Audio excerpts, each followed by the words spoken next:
Abie, Brandon, hey, congratulations for Cram. Thank you so much. Thanks for having us.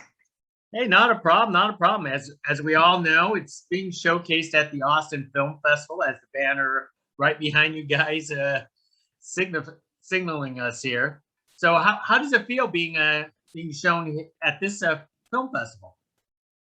I think the Austin Film Festival is a pretty amazing festival. They take such a dynamic approach to storytelling and really champion stories that take risks. And I think Cram is a movie that takes a lot of risks. Yeah. So it means the world to us to be recognized in this way. And, also when you make a movie during the pandemic, as many of us have now done, most of us made this in isolation. Yeah. And this will be our first chance. Tomorrow's the world premiere. It'll be our first chance to see it with an audience. So not only to see it with an audience, but to see it with this audience means the world to me. Yeah. And it's also a filmmakers film festival. So it's nice to be surrounded by people who know the craft and love talking about the craft as much as we do. It's really great. Terrific. Well, let's start off with the easy question. Abie, where did this crazy concept came from for your film? Yeah, I mean, I think for me, it was never all that crazy. I was a pretty terrible student growing up. And something I learned, I wanted to exorcise the demons that I still carried with me to this day. And as we were making this movie, I noticed that it wasn't just me, but the actors we were working with, as well as my co-executive producer and cinematographer, Felix Hanta, my producer, Trevor Wallace, all of us, good students, bad students alike, all of us were terrified of school. And we wanted to figure out why we were all so afraid. Yeah. And so this movie really emerged out of a desire to understand this, what appeared to be a universal nightmare. I'm curious, have you ever had that nightmare of, all your work vanishing, working on a paper? Quite honestly, I had a different perspective about college because I failed a lot. And I usually approach my parents by saying, at least this proves that I don't cheat. There you go. That's what I actually told my father. And I think that's wonderful because in a way you sort of unburdened yourself of the dishonesty that a lot of us carry with us, I think, and this desire to be successful in a very particular way. Yeah. I think the movie's really about how our academic system in this country is sort of structured to reward the neurotypical and punish anyone who doesn't really fit a certain mold. So yeah, I think all of us in some ways feel that we don't fit. Yeah, it's always that pressure. Well, Brandon, why did you want to take on the role of here in this film? A big reason was because I'm a big fan of monster movies. So when Abie and Felix approached me and said, "Hey, we're making this movie about a guy who's trying to make it in college and he has to sort of make a deal with the devil. Would you like to play the devil?" I said, "Yeah, absolutely." And then they said, "You're going to be playing like a 2,000-plus-year-old demon who takes the form of this old white man." And I said, "Sign me up twice, please." Absolutely. It's a really solid opportunity as an actor to really test your chops and to push things to a limit. And so it's just a really exciting prospect. Not to mention these guys are my friends. And I love working with my friends. So it made it all that much easier to sign on. And I'll just add to that, I think Brandon is a pretty incredible actor, obviously, as anyone who's seen the movie can attest to, but also Brandon has a very particular set of skills. He's, I think, one of the very few people of his generation who is a master of Shakespeare. And this character is a character who speaks in verse. And we knew we wanted to give the part to Brandon and brought him in from a very early stage while we were still writing the script. So Brandon could actually help us craft the dialogue for the character, because the voice of this character wasn't just a voice that existed in my head as the writer, but also in Brandon's head as the actor. Yeah, and verse is such a sort of particular way of communication that to be brought in that early and to be trusted that early with this text really meant the world, and it made it so much easier to enter the world and enter this character as well. Yeah. How long did that process take to create that dialogue? I can't imagine it's easy, but probably Brandon knows it like the back of his hand here. I mean, I think it definitely helped that I can speak in iambic pentameter. There's a whatchamacallit at the end of it, but there's an extra foot at the end of that one. But yeah, I want to say it took us like 2.5 weeks from the initial script to sort of some of the adjustments I made, and then we sort of continued making adjustments all the way up into filming the Yeah. first block. I think from the point when the first draft was done, it probably was about 3 months until the version that you ultimately saw on screen existed, and that was iterated on in the writing, Yeah. in rehearsal, on set. I think that it was a process that really rewarded specificity in language. We had to, it allowed us to figure out exactly what we wanted to say. And I remember being on set, and when we were filming, and obviously Brandon's amazing and terrifying on set, but I remember our gaffer turning to me, he's saying, "You wrote this shit?" I think everyone was just kind of blown away that, and it's a testament to Brandon's performance, but that words that are just this rich kind of emerged out of, something we did. And again, I remember the first draft that y'all sent, and I was like, so what structure do we want this character to speak in? And the email back was verse. And I remember at least a page and a half of notes on that first draft, just because verse is so specific in what it communicates. But they were so open, and yeah, it was awesome to craft that language. I still don't know how we crafted some of those moments, but they turned out pretty okay. Wow. Brandon, is this a testament to what you learned in college? You obviously didn't cram for this. No, it's definitely a testament to what I studied, to what I learned in grad school. So I was a terrible college student, but once I got into grad school and could just focus on acting, when I got into school where I got to play pretend for a living, and focus on the power of words, things really lit up for me. So in a word, yeah, 1000%. My mom would be really proud of me right now. It's also interesting that, you mentioned that Brandon didn't cram for this, which I think is true. And I think in a lot of ways it points to something that really meant a lot to me about how we made Cram, which is Cram sort of became the compassionate and collaborate environment, educational environment that didn't exist for me in college, certainly, and for a lot of us. And Cram was just this incredible collaboration. I'm a big believer and proponent of the fact that movies are not made by one person.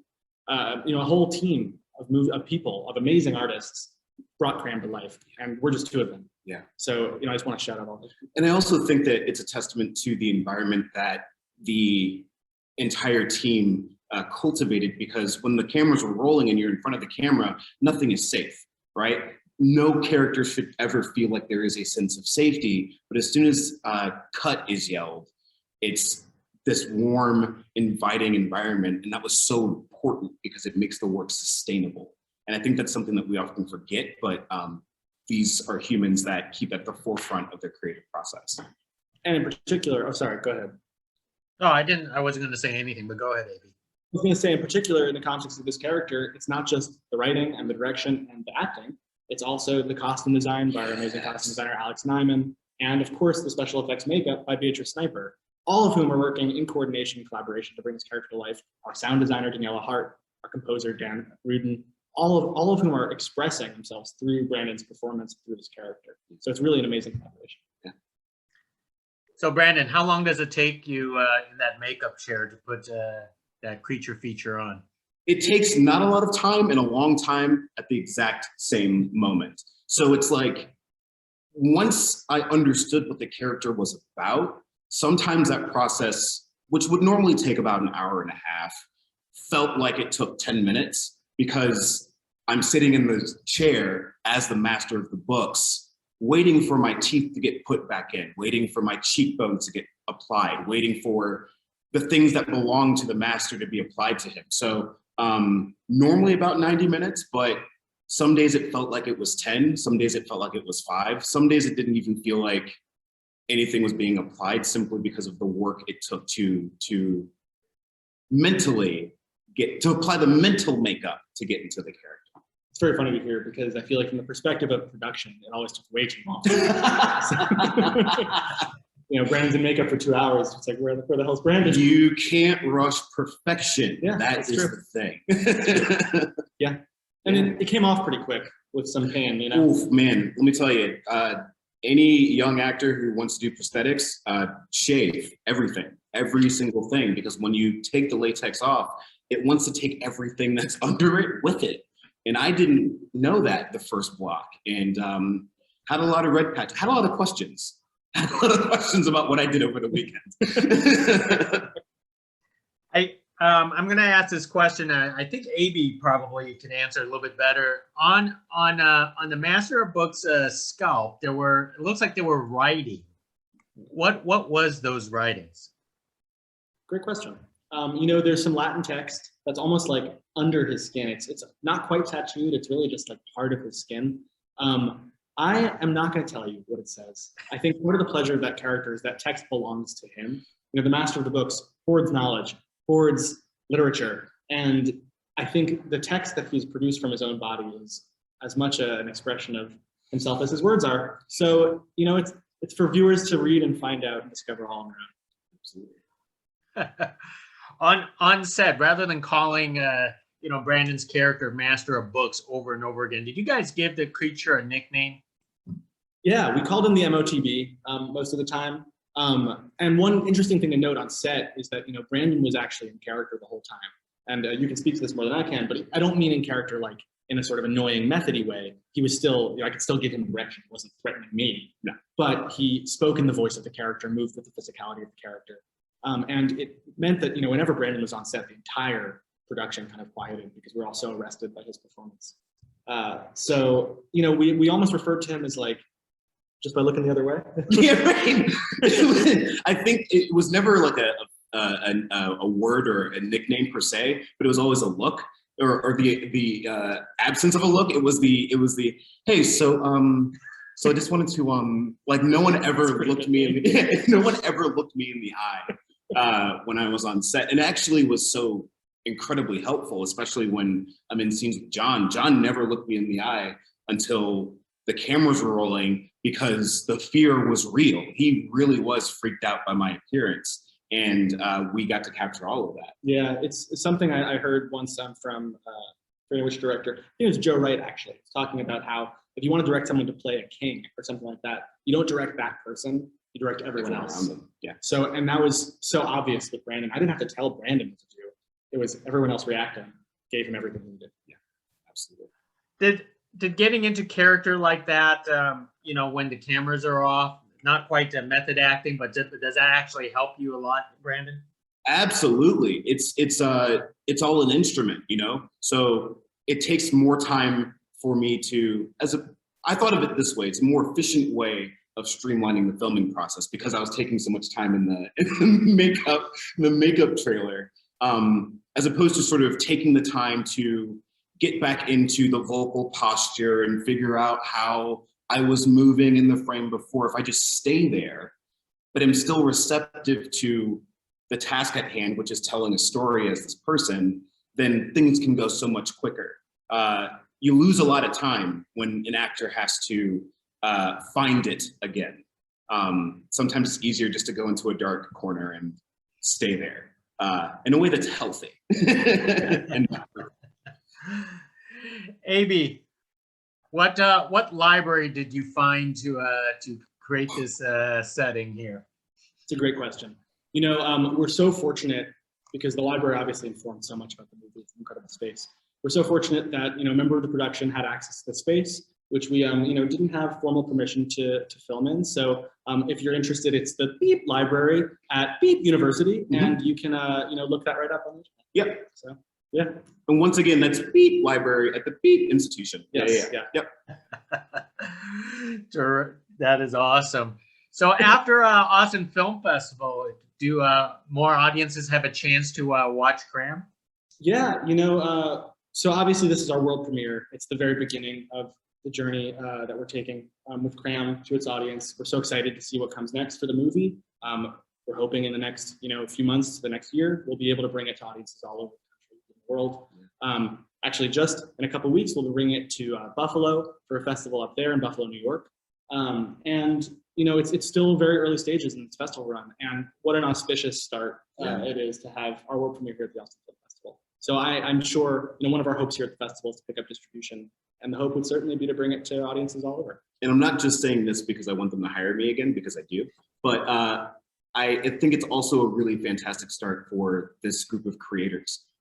This is an idea that this is a film that let a man in my skin play a 2,000+ year old white man and really confront issues of race. and class and neurological normativity and institutions. And I think that a group of people that are willing to dive into deep ideas and big ideas like that through this entertaining format, I mean, the world is the oyster. I really can't wait to see what else they got cooking. Yeah, and anyone who wants to learn more and track us as we pursue our festival journey can check us out on radride.no/cram, which is Rad Rhino, our production company. So that's radrhi.no/cram. Yeah, that would be a certain journey, and I can't wait to see if Brandon gets hired to play Bram Stoker's Dracula or something. You know what? Hey, your mouth to God's ear. Thank you so much. Thank you so much. Hey, thank you very much for speaking to us about Cram. I really appreciate it, and I do have to admit, it was one spooky film. That's for sure. Thank you so much. It's spooky season. I think we're having a world premiere on a Friday night in October. If you're in Austin, please come check us out. It's at 10:45 p.m. tomorrow night at the St. David's Episcopal Church here in Austin. And it's also available virtually through the duration of the festival. So you have plenty of opportunities right now to check it out at the perfect time of year. So, sure. Most excellent. Hopefully I get to speak to you, you two guys again down the road. Absolutely. Pleasure talking to you. Thank you so much for having us. Absolutely. Hey, thank you. Next time.